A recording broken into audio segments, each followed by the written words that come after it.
NEET परीक्षा परिणामों के बाद लगातार जो आए दिन एक न एक बाद मामला खुलता जा रहा है, धीरे धीरे सबूत है जो सामने आते जा रहे हैं। उसके बाद अब हमारे साथ जो ईशा कोठारी है, जिसके 720 में से 720 अंक मिले थे, जिस समय परिणाम आया उस समय तो बड़ी खुशी थी। लेकिन आज ईशा क्या परिस्थिति है? जिस समय परिणाम देखने को मिला 4 जून को जब आपका परिणाम आया, आज करीब 21 दिन हो चुके हैं, क्या अब क्या परिस्थितियाँ लग रही है, क्या स्थिति है?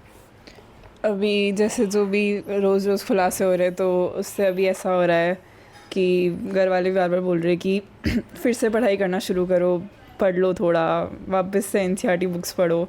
तो एक तब तो था कि बहुत खुशी थी, और अब ऐसा हो गया है कि एक नर्वसनेस हो रही है, एक स्ट्रेस हो रहा है कि फिर से देना पड़ेगा, फिर से करना पड़ेगा, फिर से उतनी तैयारी करनी पड़ेगी।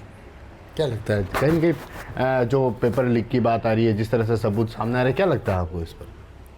इस पर तो कुछ भी कैसे कहा जा सकता है, मतलब सुप्रीम कोर्ट का जो भी ऑर्डर आएगा 8 जुलाई को, अब तो सीबीआई इन्वेस्टिगेशन शुरू हो गई है, तो जो भी होगा उस हिसाब से ही पता चलेगा। आपको क्या लगता है, क्या परिस्थितियाँ जब रिजल्ट आया था उस समय आपको किस तरह की खुशी थी, और अब क्या स्थिति है आपकी? जब रिज़ल्ट आया था तब तो सब कुछ बहुत अच्छा था, मतलब सेलिब्रेशन हो रहे थे हर जगह, और बहुत सेलिब्रेट किया था तब तो।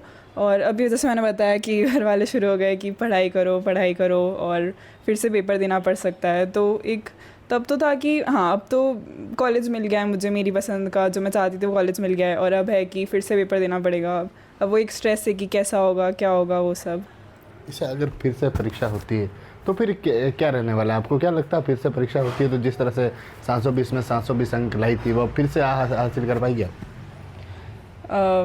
कुछ कैसे बोलूँ इस पे तो मैं कि फिर से तो आ जाएंगे, बट ऐसा है कि पहले भी मेहनत से आए थे, अब अगर फिर से पढ़ाई पे लग जाऊँगी, ऐसा है कि खुद से उम्मीद है कि मैं अपना अच्छा बेस्ट करके आऊँगी, और बाकी फिर भगवान पे छोड़ देते हैं कि कैसे होगा।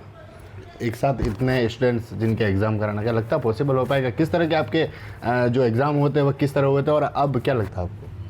जैसे मेरे सेंटर की बात करूँ तो हमें टाइम पे पेपर मिला था, टाइम पे छूटा था, हमारे जो इन्विजिलेटर थे वो सब भी बहुत अच्छे थे, मतलब हर चीज़ समझा रहे थे, टाइम टू टाइम सब कुछ टाइम से हुआ था, तो हमारे यहाँ तो कोई इशू नहीं था लाइक। और आई थिंक मैक्सिमम पे नहीं था, जहाँ पे हुआ है वहाँ पे इन्वेस्टिगेशन चल रही है, तो स्पेसिफिक जगह कराना ज़्यादा बेटर ऑप्शन है लेस देन कि 24 लाख बच्चों का फिर से पेपर कराना।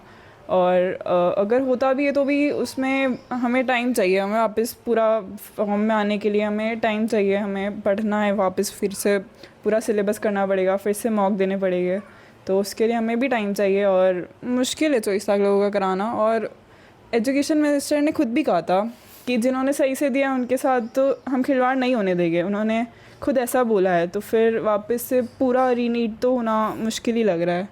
जो 24 लाख स्टूडेंट्स जो एग्ज़ाम पहले दे चुके हैं, और जो करीब अभी एग्ज़ाम हुए हैं, जिनके फिर से एग्ज़ाम हुए जो ग्रेस मार्क्स है, तो क्या लगता है कहीं कि उनमें भी इस बार जो फिर से रिजल्ट आएगा तो फिर से क्या वो भी हासिल हो सकते हैं क्या 720 वाले? वो पेपर भी ऐसे मॉडरेट, मतलब जैसे हमारा था, मुझे तो वैसे ही लगा, मैंने वो पेपर देखा था, तो हाँ हो सकता है जो आ सकते हैं फिर से मार्क्स। आपके जो पेपर दिया था आपने उस समय पेपर किस तरह का पेपर आया था? टफ था कुछ, ऐसी कुछ क्वेश्चन थे जो काफ़ी घुमा कर दिए गए थे, या फिर ऐसे किस तरह का पेपर था? मैं बात करूँ बायो की तो एनसीईआरटी बेस्ड क्वेश्चन थे, सेक्शन बी में मैंने तो सीधा सीधा छोड़ दिए थे, 15 में से 10 करने होते हैं, तो मैं तो जो जिसमें थोड़ा भी लगा वो सीधा छोड़ दिया। केमिस्ट्री की बात करूँ तो भी सब कुछ भी बाहर से नहीं था, और फिज़िक्स मेरी स्ट्रॉन्ग है और मुझे सब सॉल्वेबल लगे, मतलब मुझसे पहली बार में सॉल्व हो गए थे, तो मेरे हिसाब से तो मुझे टफ़ नहीं लगा पेपर। काउंसलिंग को लेकर आप क्या सोचते हैं? जिस तरह से कोर्ट का आदेश है काउंसलिंग जारी रहेगी, आपका एम्स में जाने का सपना रहा है? काउंसलिंग जैसे 6 जुलाई से कह रहे कि शुरू होगी, तो उन्होंने कहा है कि वैसे तो अगर कुछ मार्क्स लेवल पे प्रूफ होता है तो वो भी कैंसिल हो सकती है, पर एक बार तो देखते हैं तब क्या होता है। एम्स में 40 सीटें हैं, क्या आपका नंबर आ पाएगा? जी, मेरी प्रायोरिटी लिस्ट में नंबर 20 है, तो मतलब मेरी जैसे काउंसलिंग के लिए रैंक 1.20 गिवन है, तो 20 सीटें तो लाइक जनरल में देखो या कैसे भी देखो तो हर तरह से है, तो मुझे सीट मिल जाएगी। ठीक।